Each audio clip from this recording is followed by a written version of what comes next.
আসসালামু আলাইকুম। সবাই কেমন আছেন?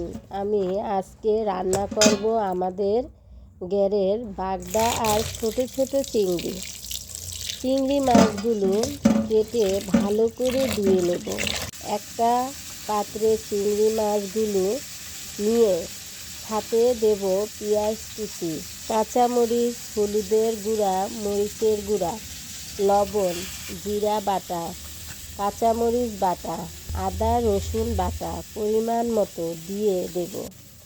সাথে আরও দেব এলাচি, দারচিনি, তেজপাতা দিয়ে ভালো করে মাখিয়ে নেব।